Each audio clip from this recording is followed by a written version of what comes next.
Ladies and gentlemen, and our first performer coming up here on stage this evening is a lady who made some waves a couple of years ago with a song, She'll Die With Her Dignity.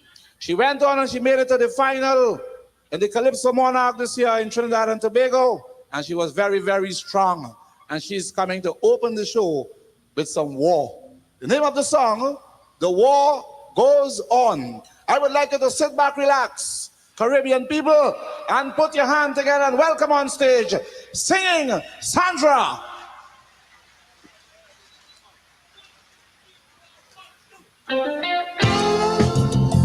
Here she comes, ladies and gentlemen, singing Sandra. Good evening, ladies and gentlemen.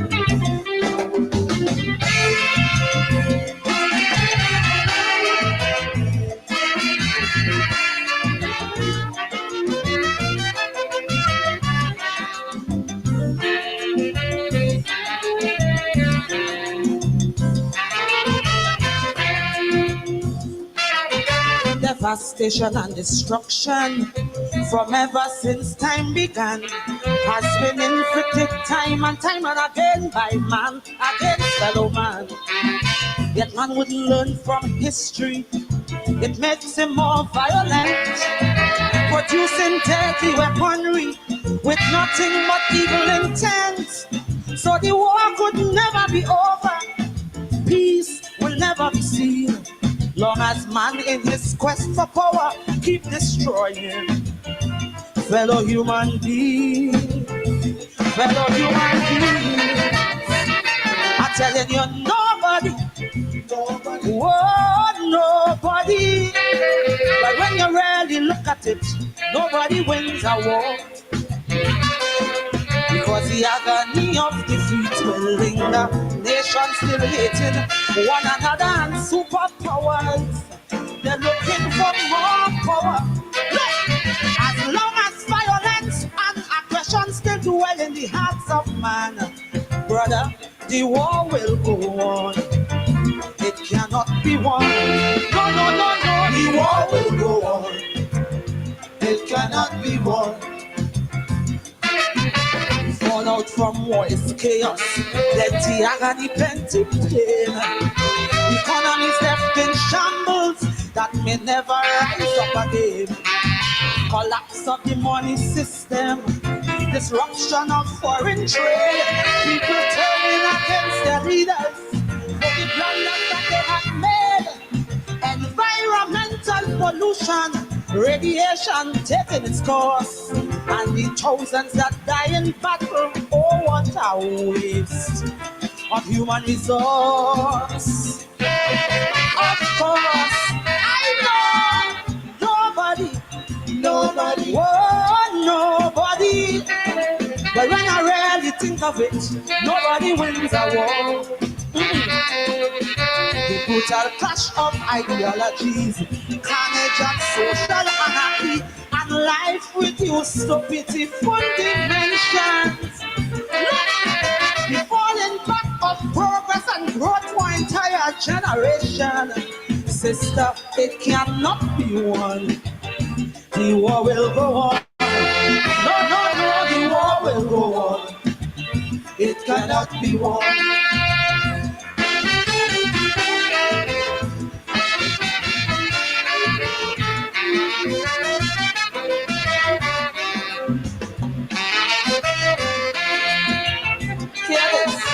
War is just like a racket. It pays dividends for a few. But what does it profit the masses? I mean laymen like me and you. While the leaders play their chess game, using the masses as pawn with political propaganda. The massacre still goes on. The soldiers, they never started, but they give their lives easily. While those leaders are in a safe place working on strategies. So you see, I'm telling you, nobody, oh, nobody. But when I really look at it, nobody wins a war. It has taken the passage of history with the blood of the weak and the mighty. Great cultures vanish completely. Brother, war can create and destroy political boundaries as it goes on. Listen, the war will go on. It cannot be won. No, the war will go on. It cannot be won. The object of war is simple. Just conquer and take over. It doesn't matter how many people get wiped out in the massacre. The enemy must be vanquished. The battle has to be won. For the conflict could never be over. For the other that's on. There'll always be moderators. For Hitler's was Saddam Hussein's. And with these lunatics in power, it will just start all over again. And that's it. I know nobody, oh nobody. When you really look at it, nobody wins a war. We need a spiritual revolution to stop this brutish aggression. Always peace in the world will always be out of our hands. As long as the quest for wealth and power still live in the hearts of man, sister, the war will go on. It cannot be won. No, the war will go on. It cannot be won. The war will go on. Peace in the world. Look, we need a spiritual revolution. The war will go on. Lord, put a hand on save the children. The war will go on. Man fighting against man. The war will go on. It cannot be won. The war will go on. Spiritual revolution. The war will go on. It cannot be won. So long as greed dwell in the hearts of man, the war will go on. It cannot be won. Good evening. Singing Sandra Devines, one of our classics. The war will go on. We're in the presence of war in the Middle East, war in Europe, but it's the one in the Middle East. Over 40,000 Palestinian lives have been lost. Some Israeli lives have been lost, but over 40,000. And now the theater of the war has moved to Lebanon. Iran has gotten involved. The United States is already involved. Israel is doing as it pleases. The world system has collapsed. Where a client state is doing as it pleases. We are just next door to a neighbor that has been threatening war in Guyana.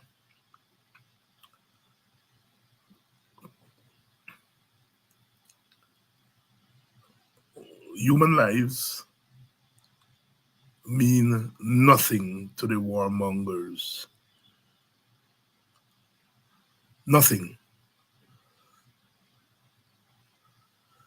Singing Sandra says we need a spiritual revolution of the spirit. But is it possible to appeal to some spirits? If what is driving the violence, the war, is a sense of superiority, a sense that those on whom you inflict violence are inferior, then there is a particular logic to that.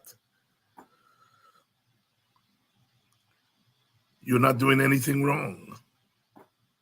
You're not doing anything wrong. You're not doing anything wrong.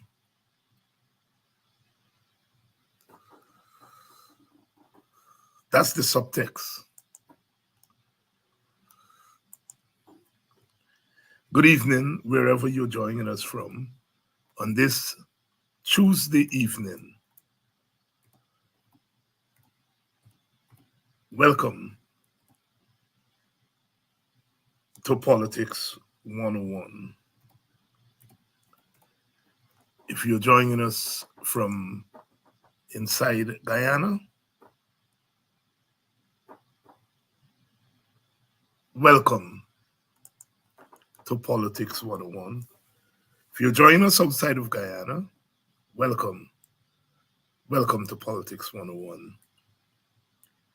Last night, we had a frank discussion. And tonight we want to continue that discussion. Where our country is headed. We have our own war going on. Our own war going on in Guyana. Where we have a government that is driven by its own sense of superiority. Its own sense that it alone can govern Guyana.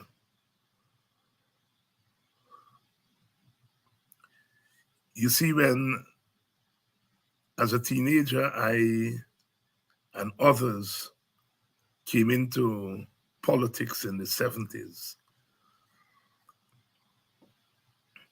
we were driven by ideals of wanting a better world, a better Guyana. And we felt that the government of the day was moving Guyana down a path that was not wholesome. And we put our lives on the line. We asked African Guyanese to turn against a government of their own.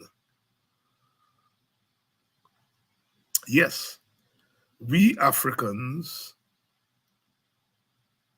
who were part of the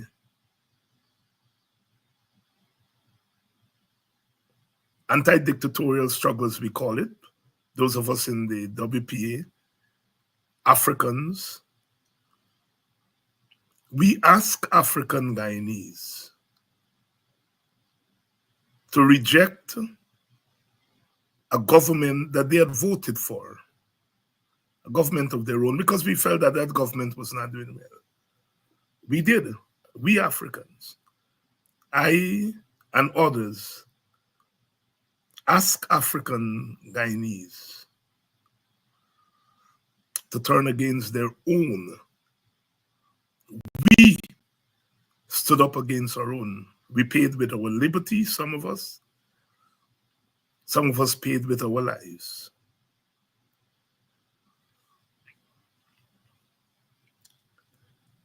Jack Dio and Irfan Ali and others have never had to tell Indian Guyanese to turn against a government of their own. Never, never.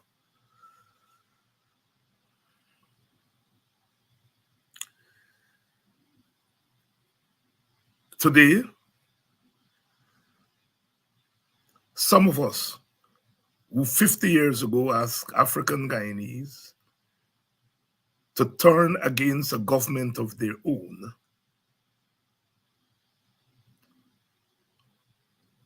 we are now standing with African Guyanese as they are being battered by a government that is not of their own. And for doing so, we are called racist. That is the Guyana we live in, the hypocrisy of Guyana.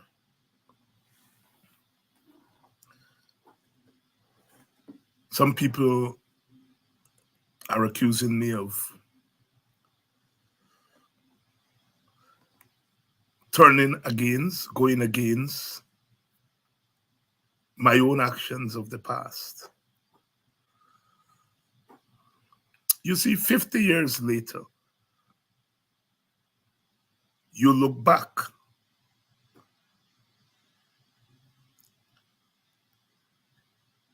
and you're able to view the past with lenses that you didn't have when you were in the thick of things.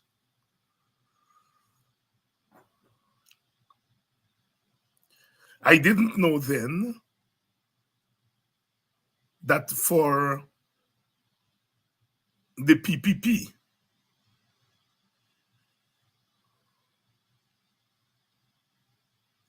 going against Burnham was not going against a dictatorship.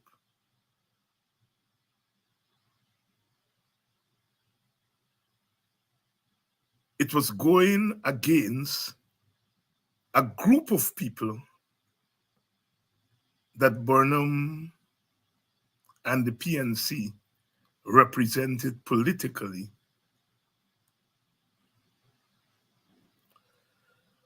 It was going against the PNC to prove that Black people could not govern. I didn't know it then. I know it now. The hatred that the PPP has inculcated in its supporters for Burnham, the PNC, is not just about Burnham's dictatorship and Burnham's wrongdoing. It's a racial hatred. 50 years later, we are understanding the motions of Guyanese politics. It is for that reason that people like myself have to expend a lot of energy to see the back of this government.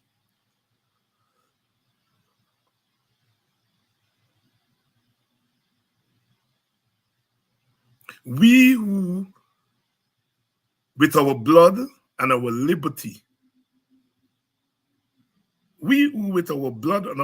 made it possible for these Jacobats, I don't use that term, but I'm going to use it tonight, for these Jacobats to be in power. They never saw the inside of a jail cell. They don't know what is imprisonment. The power that they now enjoy as a result of the struggles of people like me, who went against a government of my own race and ethnicity on a principle of right and wrong. We felt that the government was wrong, and we were driven by that principle of rightness and wrongness, not by race. If we were driven by race, we would not have opposed Burnham. People like myself, who they call racist today, if we were racist, we would not have opposed Burnham. We would have stuck with Burnham, regardless of whether we thought he was wrong, just as our Indian comrades are doing today. The Indian activists, the Indianists, they're quarreling with the PPP over Jagan and Janet and whether they were communists. That's what they're quarreling with them about. They're not quarreling with them about what they are doing to our country and what they're doing to Black people in our country. No. They want to see the PPP in there till resurrection day.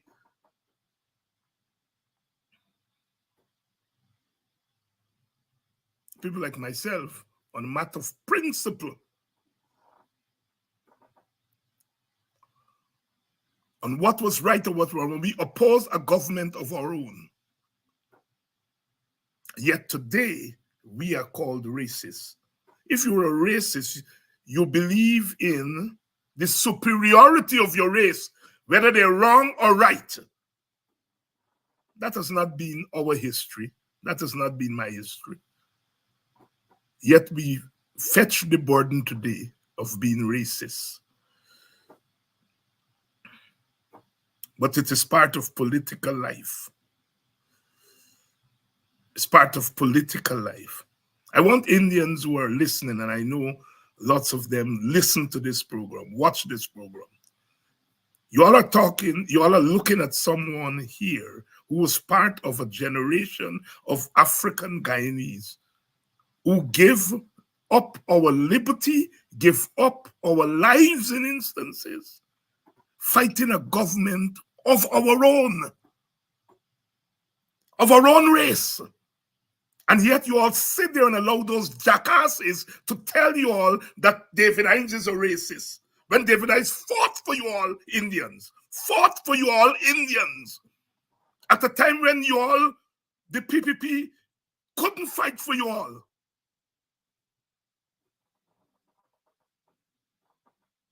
And you all sit up in this country and look at people like me and call me a racist. Some of you all innocently, some of you all knowingly.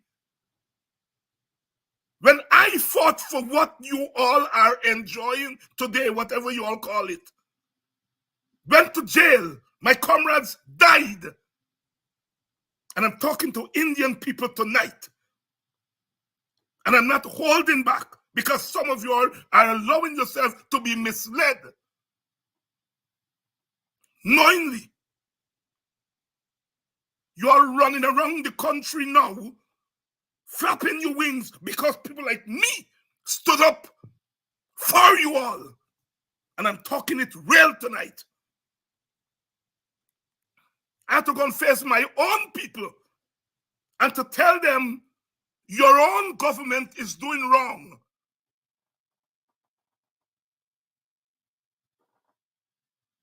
Back to back, belly to belly. I don't give a damn. I've done that already. Indian people, I fought for you all freedom. When you all felt you all didn't have freedom. When your leaders were hiding in Freedom House. They didn't want to come on the streets. When we were on the streets in public meetings and facing up to the bullets, and we asked the PPP to send speaker, the only one who volunteered to come was Moses Nagamutu. All the others were hiding in Freedom House. And you all make them telling you all David Hinds is a racist. But I want you all to tell them, David Hinds is telling you all tonight, he fought for you all freedom, Indian people. You all need to say thanks to people like me. Tired of it.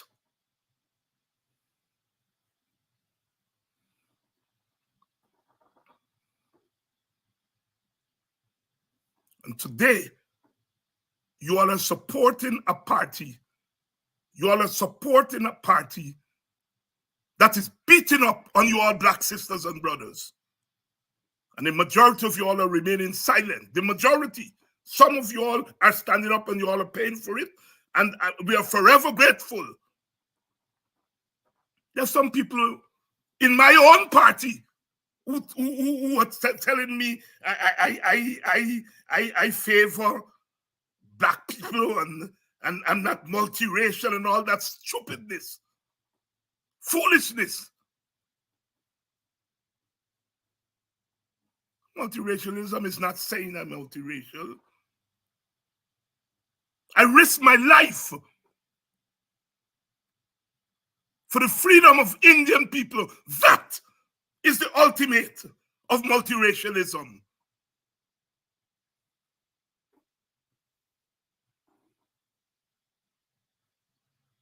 Yes, there are people in my own political family.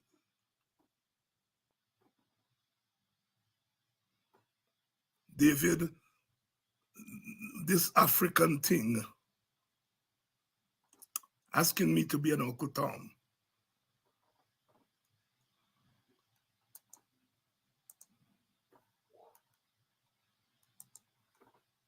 Some of you may know the story of a woman named Margaret Garner, an African American. She was a slave.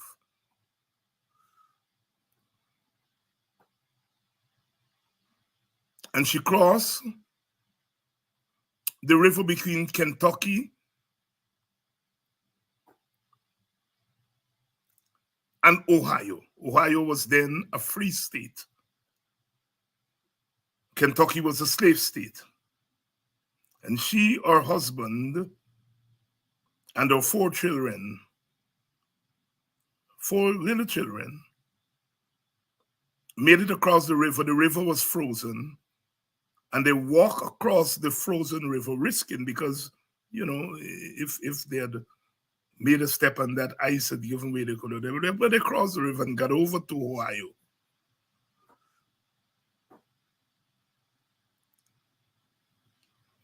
And they were rescued in the home of a free African.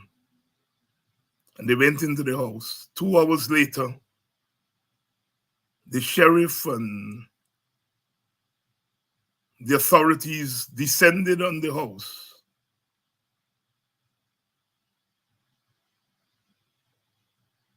to capture them and to send them back into bondage in Kentucky.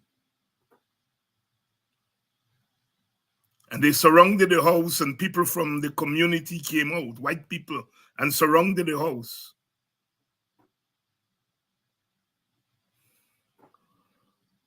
And Margaret Garner made a decision.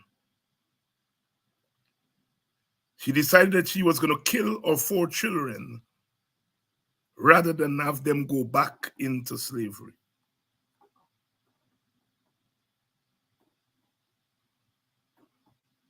She managed to kill one of the children. The other 3 were wounded, but they weren't killed.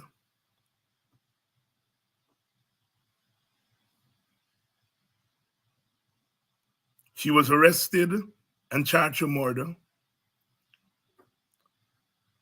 But the court decided that since she was a slave, she was property and could not be tried as a human being. But she was sent back to Kentucky. And the story is not finished, because on the boat going back to Kentucky, she threw the 2 children, 2 more of the children, into the river. And they drowned.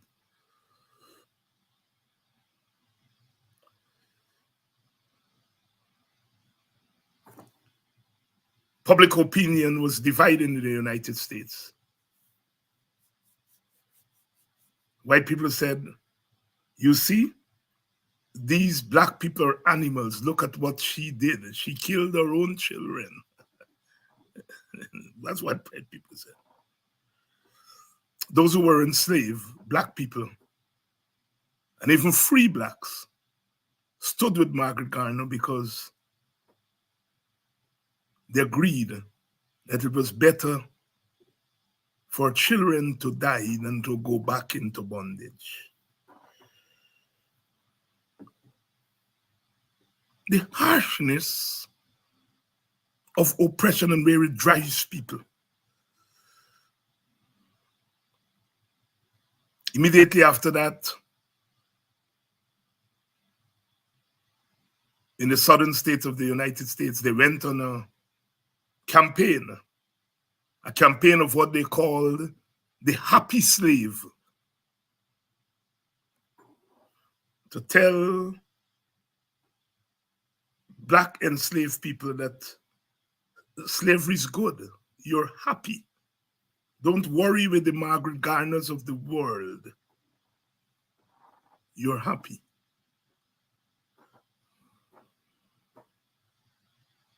I tell that story because as I look around my Guyana today,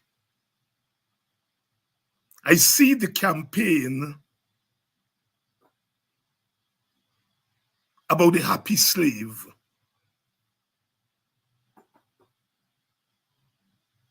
African people are being massacred economically, politically, physically. And yet we have the government and some of the Indian elite telling black people Guyana is being developed. What are you worrying about? Look how we are being developed. The campaign, the happy slave campaign, that's what they're into in Guyana.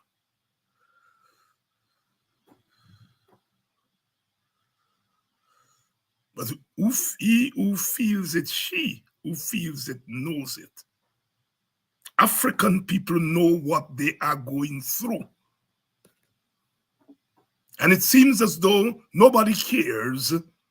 When I say nobody, I mean people who are comfortable with this government, either ignorantly or intentionally.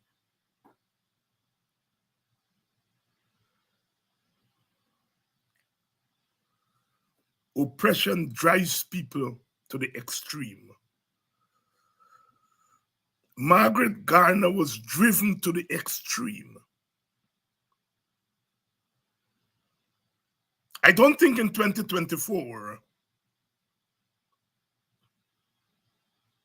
African people are going to kill their children rather than send them back into bondage, but they are going to react.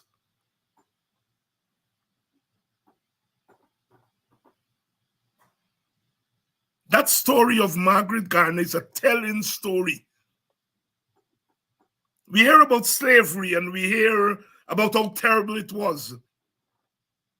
And some people are trying to tell us it was not terrible.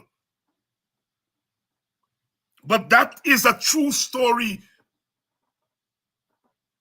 That woman killed her children rather than send them back into bondage. She had no power to change, but she had the power not to send her child back. Or the story of Frederick Douglass. We hear about Frederick Douglass, the great black abolitionist, the great African freedom fighter. What we don't know is that he was raised by his grandmother up until he was 6 years old and was ready to become an active slave. And his grandmother took him away from the plantation. She said she was taking him for a walk.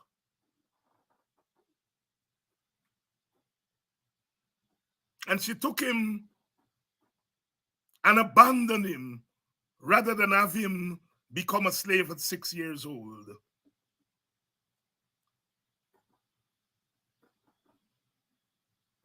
He eventually was captured and became a slave at 6 years old.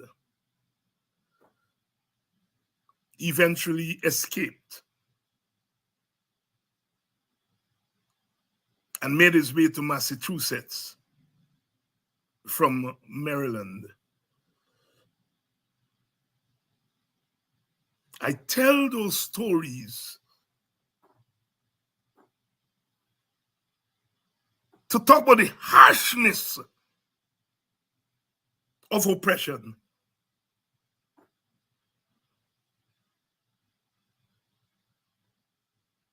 The stories in our villages are not being told. What our people have to go through. I grew up in a village where you go to visit someone, the first thing they do is offer you something. Something to eat, something to drink.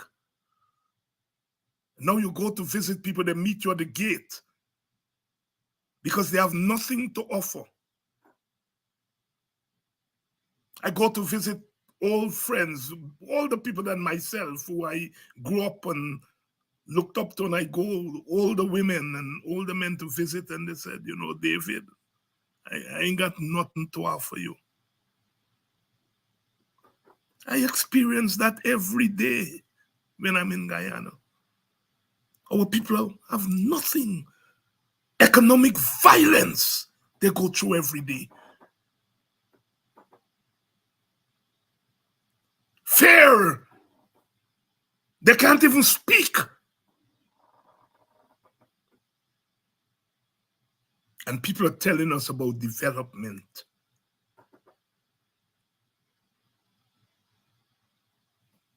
Things are not regular. Things not regular among Black people. I'm sure things are not regular among other ethnic groups. I'm sure of that. But there's a particular irregularity among Africans. The way in which our people are reduced to beggars, to almost like slaves in their own country. And people are telling me about multiracialism. David, talk about multiracialism. Don't talk about Africans. What the hell are you telling me? My people are hurting, they're bleeding, and you are telling me I must talk about class and... No. Martin Carter says, no, I will not still my voice. I have too much to claim.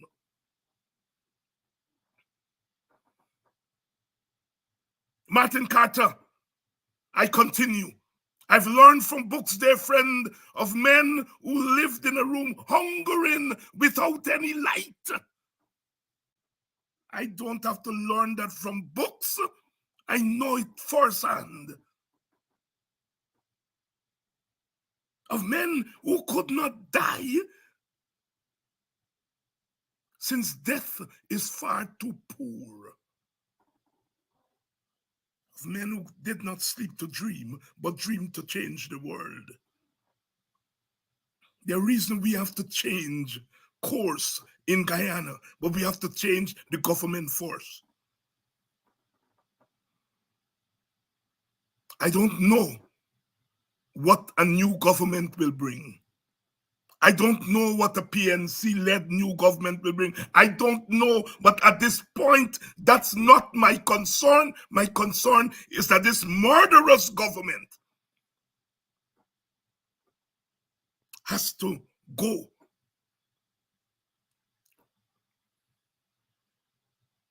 I am prepared to take that chance. I am prepared to take that chance with a new government not knowing what they will do. But I know what this one is doing.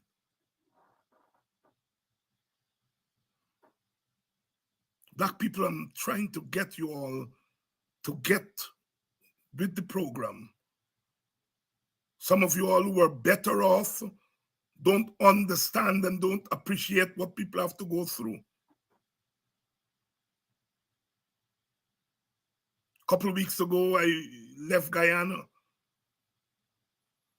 Mosquito is now the order of the day as blackout is. I thought we had gotten rid of mosquitoes. I understand you go in some villages on West Bobis on the quarantine. Since 5 o'clock, meat mosquito attack you like soldiers in an army in Guyana. And you're telling me about development? And I must not speak about race? I must watch Black people crying tears, actual tears and figurative tears And I must not speak about race.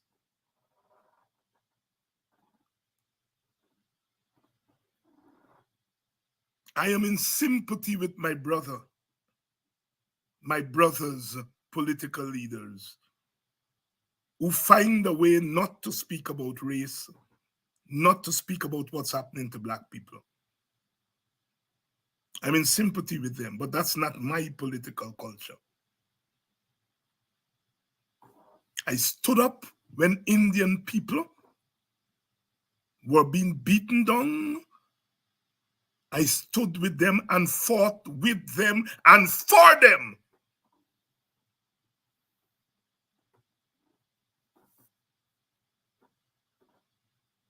And my people, from whose seed I come, are now being beaten down 50 times worse.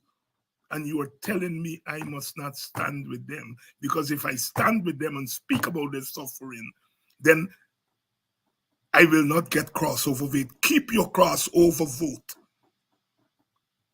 We've been crossing over all the time. Many rivers to cross, Jimmy Cliff said, but I can't seem to find my way over.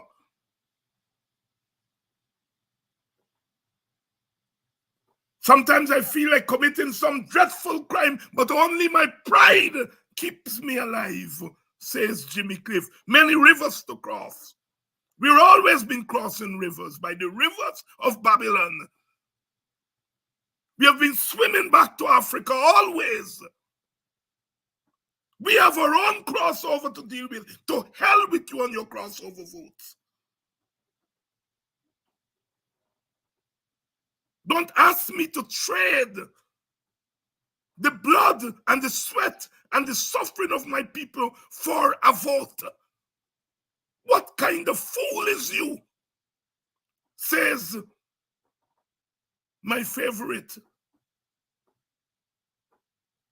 comedian, Dick Gregory. What kind of fool is you? Trading the blood and the sweat of your people for a vote that you're not sure of?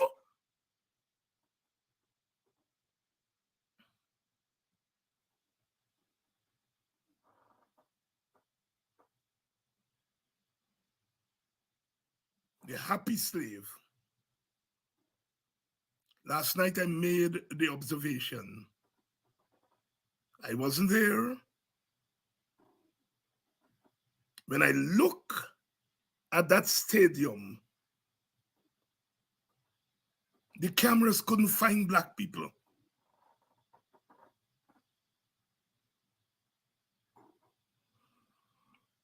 Couldn't find Black people. Why Black people were not at this? I've been going to cricket since I'm a boy.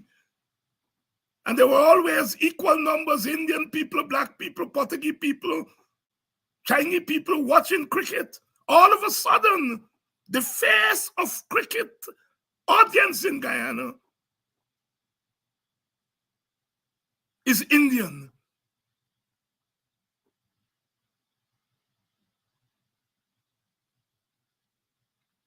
Where's our country going? Why are Black people not there? And then you have the Indo-Trinidadian commentators.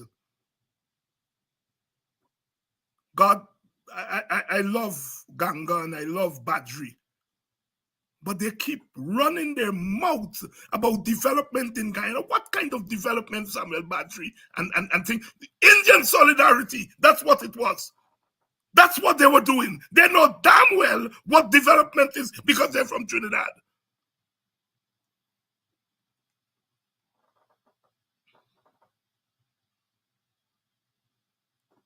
They've commandeered the cricket. Now they're talking about Guyana Amazon Warriors playing some T20 competition among other teams.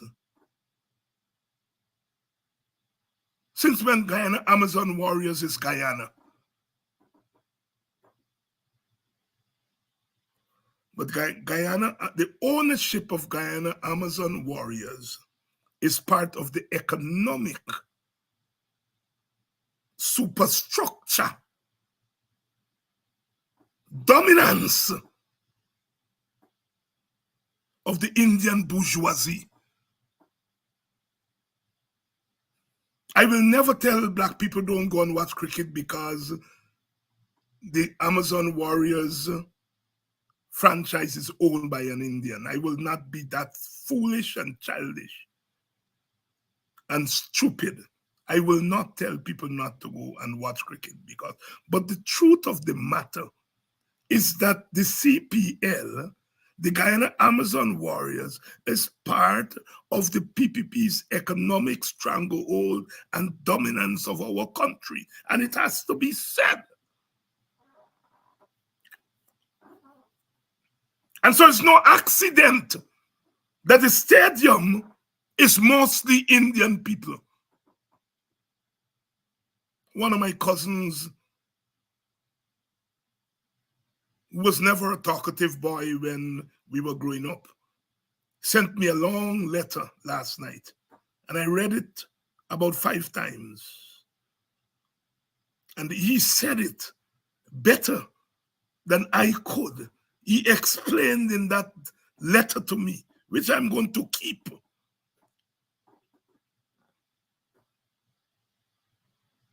about what we saw at that CPL. Black people, you're in danger in that country. You're in danger in that country. And it's in your hands. This is not going to be solved. This issue is not going to be solved by chatting, reason. We are led by a group of people in government and outside of government who are convinced that we black people are not worth anything.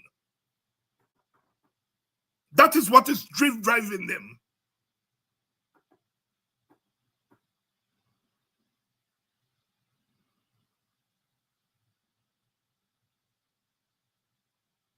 Black people, you all are in danger in Guyana.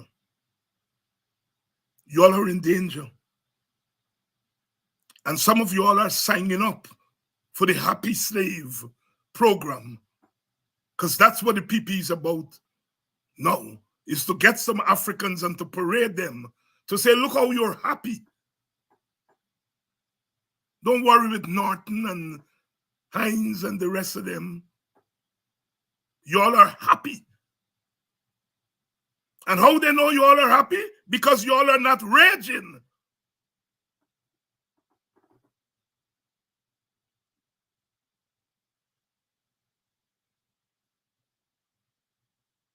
You all are not raging.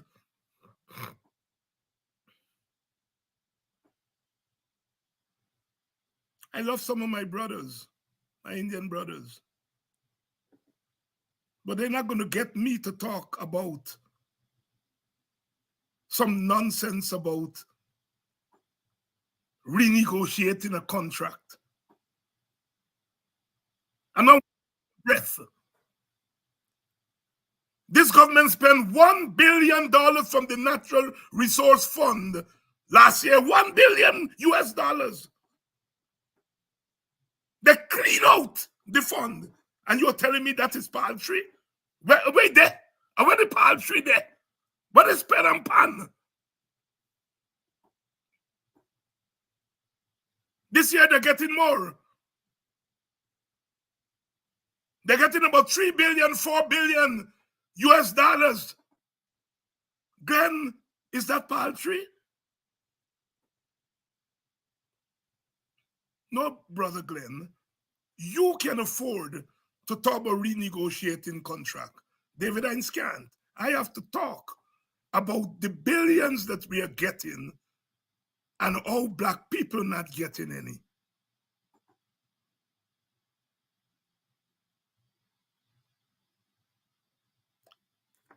We have to call it out for what it is. they're slapping the PPP on its wrist. $1 billion last year. Where gone? In Isle money. They clean out. Spend them. On bridge and road, gone in the pocket of their cronies.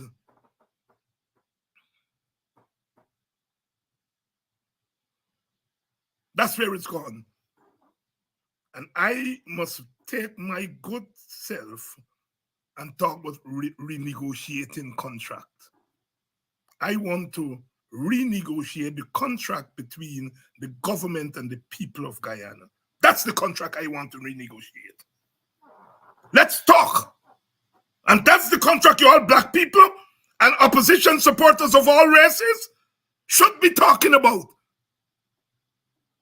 Renegotiation of the contract between the government and its people. You taking my money, our money, and spending it on bridge and road. I didn't tell you I want bridge and road. We didn't tell you.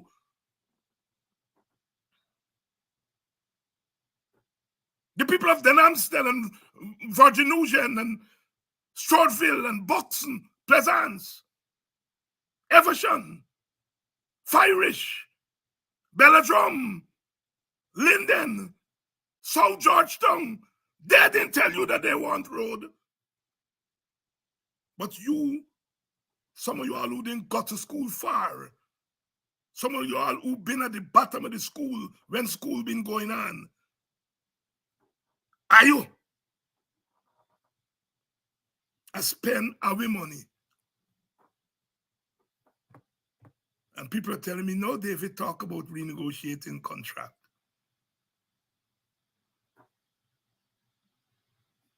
Black Stallion said, wait, Dorothy, wait. My fans and them tell me I must sing a song for wind up and jump up and wind down with Dorothy. But until Mr. Divider divide the bread equally, wait, Dorothy, wait. That's what Black Stallion sang 40 years ago. Renegotiating of the contract can wait.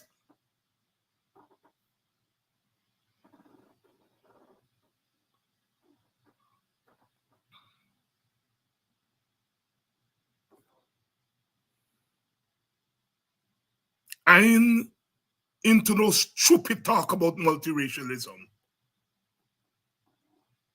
I'm into racial equality and racial equitability. That's what I want to talk about.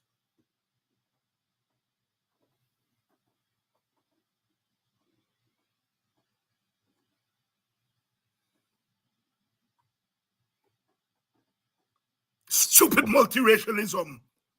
I want to talk about racial equitability and racial equality. Let's talk. Let's talk. Let's work to that for that.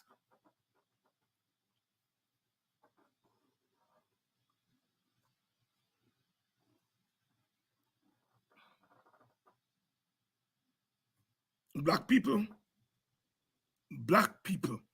African people, all you in plenty trouble. And are you playing around? Are you not raging enough?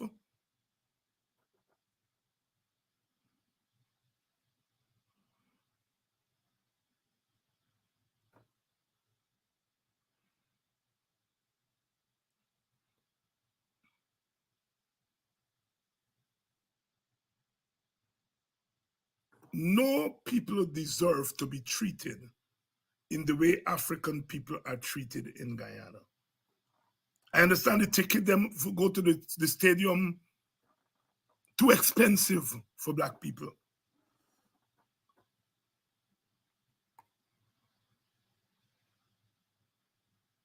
That's telling.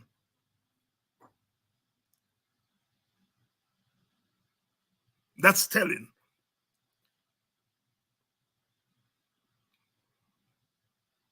The multiracialism of our day, in our time,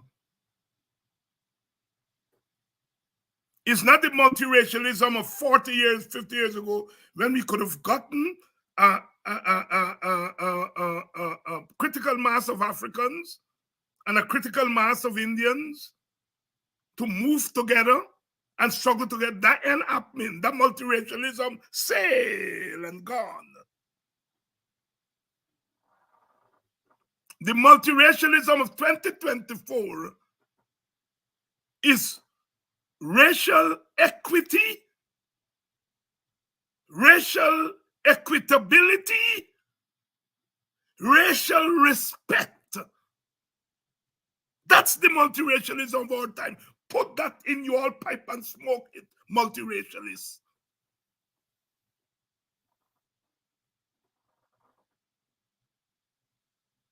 Some people just like cliches, you know. Multiracial sound nice. People will say, oh, you're a lovely guy. Lovely. I do my multiracial time when I ask black people to go against your own government and I fight for Indian people rights. I do my time with that. The new multiracialism is about African people and Amerindian people being treated with the same kind of respect that Indian people are treated with. People tell me that Indian people are suffering. Of course, Indian people are suffering, Indian poor people. They got as many Indian poor people as black poor people and Amerindian poor people. That's a fact. Poverty in the Indian community is as stark as it is in the black community or the Amerindian community. But the Indian woman can go to sleep at night not fearing that the police will shoot down her son. She's poor. She's poor, but she doesn't have to worry about extrajudicial killing.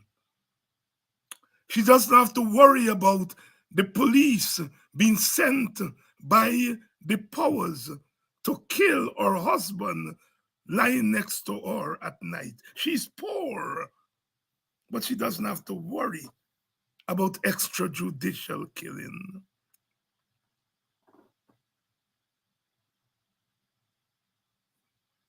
That Indian woman is poor. In some respect, poorer than black women.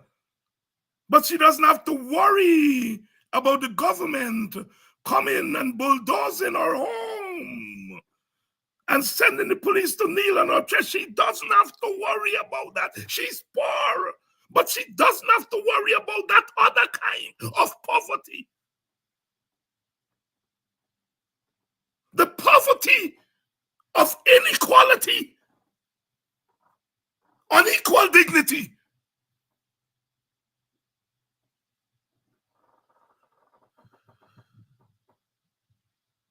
Oh yes, that Indian woman at Lenora is poor. That Indian woman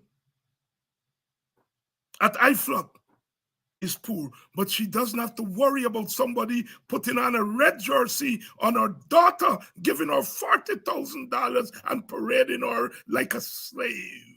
She doesn't have to worry about that. She's poor, but she doesn't have to worry about the poverty of being treated like a slave. Let's talk tonight. Let's talk tonight. Every time I hear my sister politician, my brother politician, Indian people suffering too. Indian people are suffering differently. Black people are suffering all house by all house. They're poor economically, and they're hammered.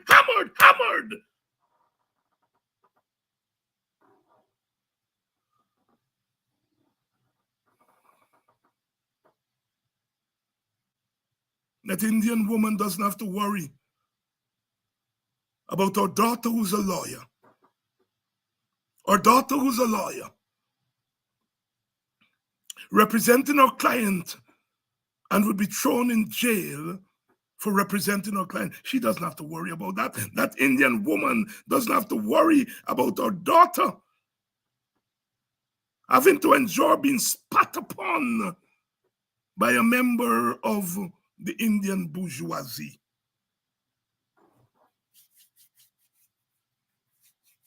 Yes, Indian people are poor, in some respects poorer than black people, economically. The Indian sugar worker is a worker who is being oppressed, who's not earning as much as he or she is supposed to earn. But that Indian sugar worker knows that when his union cough, the government is there and say, what you want? Take 'em, look 'em, take 'em. That Indian sugar worker knows that the PPP government will never take its eyes and pass on them by giving them 10% on a $80,000, $90,000, $100,000. Yes, the Indian sugar worker is underpaid, but he doesn't have to worry that he will only get 10% on that underpayment. Let's talk tonight. Back to back, belly to belly. I don't give a damn because my people already at death's door.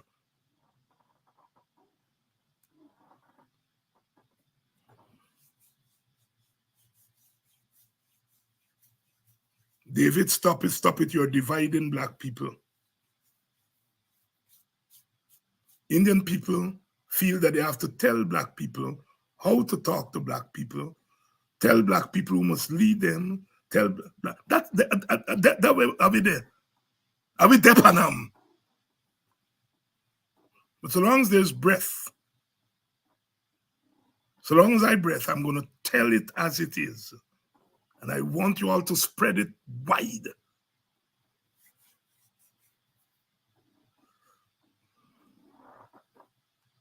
I divide in black people.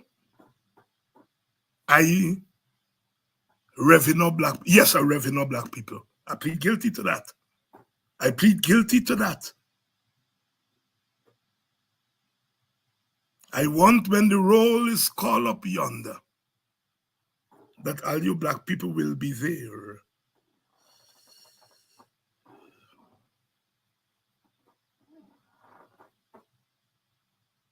That Indian woman is poor, catching her ass just like black women, but she doesn't have to worry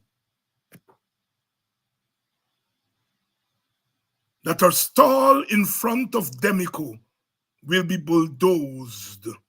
She doesn't have to worry about that, because no bulldozer going into Rose Hall or Port Morant to bulldoze her stall. She's poor. I acknowledge Indian poverty because it's real. Olos pan olos. Indians don't have to worry about olos pan olos.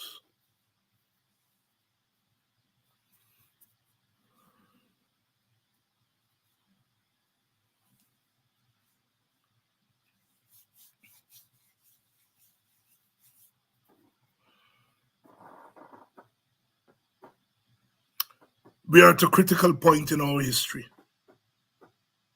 We are at a critical point in Guyana when Samuel Badri and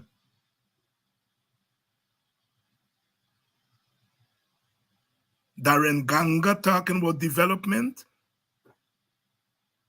They're not talking about black people. They know what they're talking because they're from Trinidad.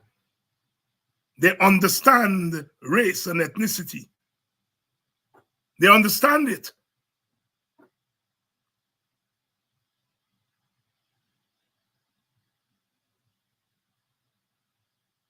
The camera had to search and search. I think on the last day, they get the big thing them with the lucky visa, visa people who win visa and they're treated nicely and they dined. I think the last day at the final, I see a black couple.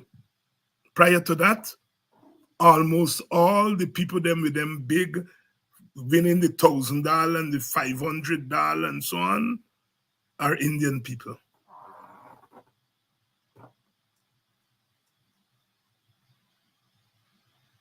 This is not about Indian people. It's about black people. But one has to always look across. If Indian people can afford to pay and go to the cricket, God bless them. Some of them with a fancy American accent and Canadian accent, God bless them.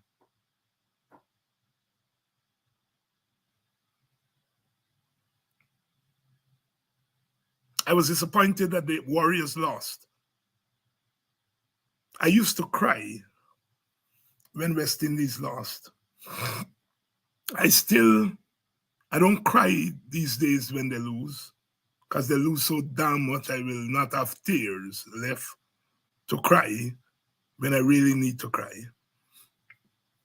But when the Warriors lost on Sunday, because it's not Guyana.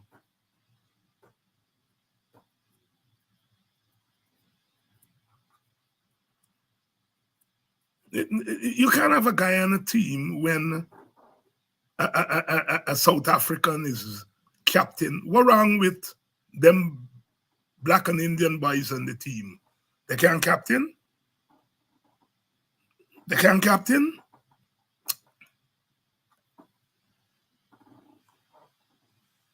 So they lose. I was disappointed.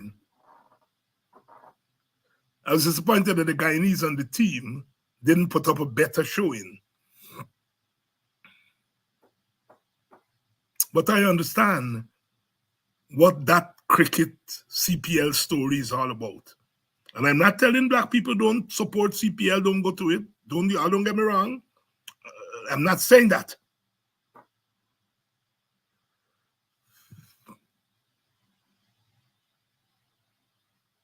You all are in trouble in Guyana, and you all got to begin to do something about it.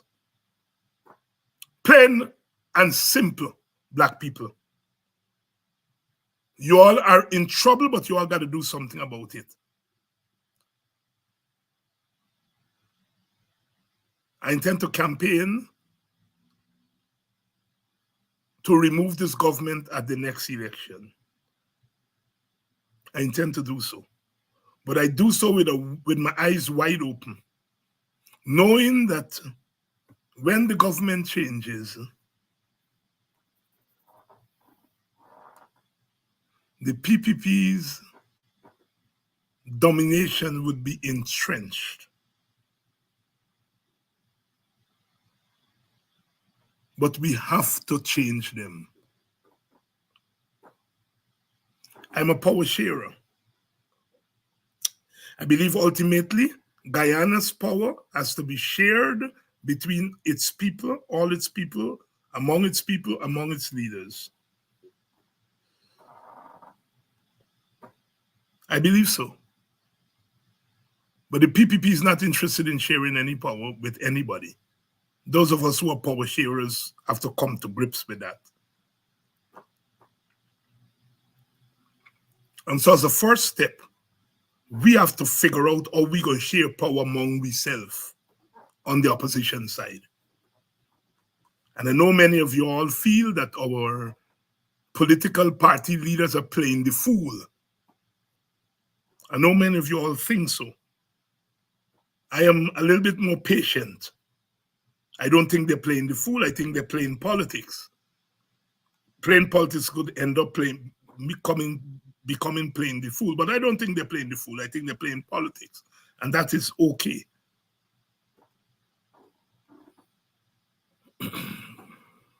But this government has to go. This government has to go for the good of Black people. For the good of Black people.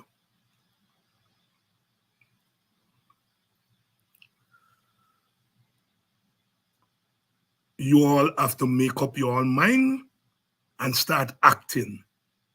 You all would come on this program and say, well, you all talk too much. Where's the action? Well, we have to talk you all into action.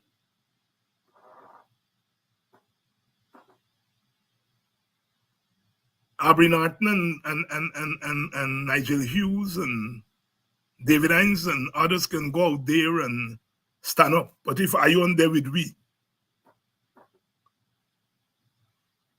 it ain't no struggle. By the same token, you all can go on the streets on your own. You all can take action on your own. With or without your leaders, and it will make a difference.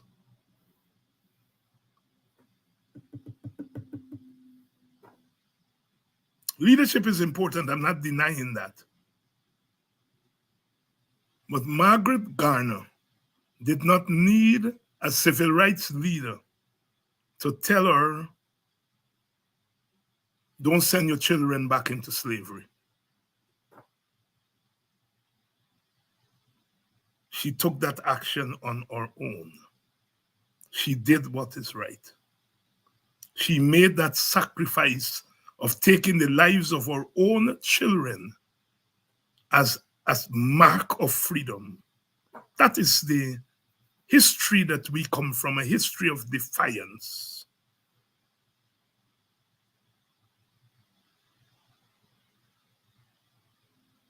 Call to action, Black people. Call to action, Black people. Call to action. This is call to action.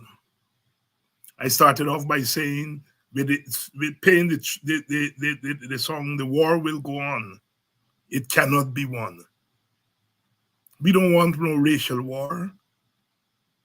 A racial war will consume all of us. We don't want no racial war.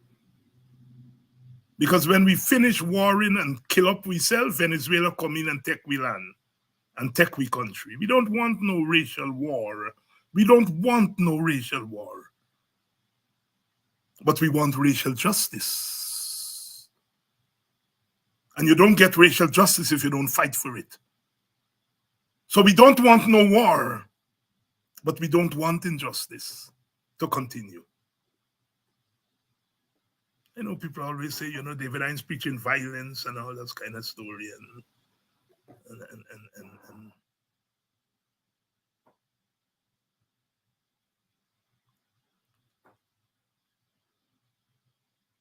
a big but I'm stupid.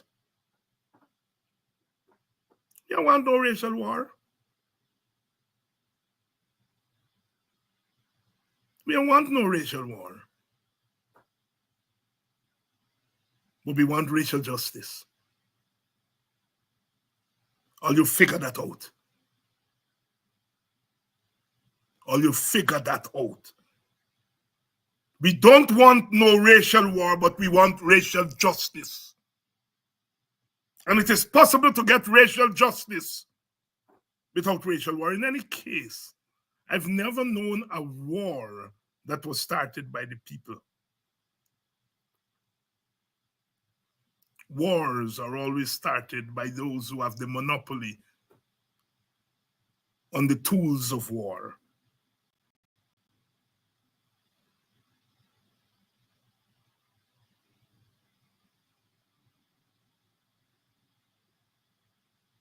Black people, the message tonight, going forward, you all got to get up and get. You all got to get busy. Because the train is a moving. The train is moving. And I am not afraid to say to my people, you have no right to live in misery. You have no right to live in injustice. You have no right to take the shit that you've taken from this government. You have no right under God's sun and God's heaven.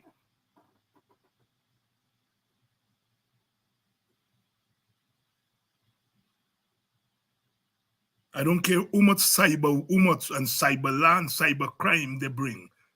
I'm saying it black eye. You have no right under God's heaven to take the shit that we taking.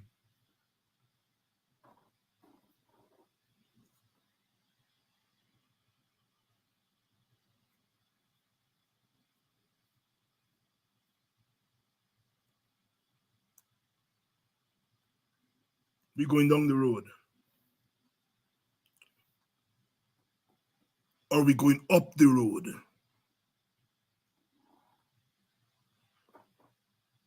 It's up to the PPP to change course, and they're not going to change course. And if they're not going to change course, then we got to change the course of things. The words of my mouth, the meditation of my heart, be acceptable in thy sight. Here tonight.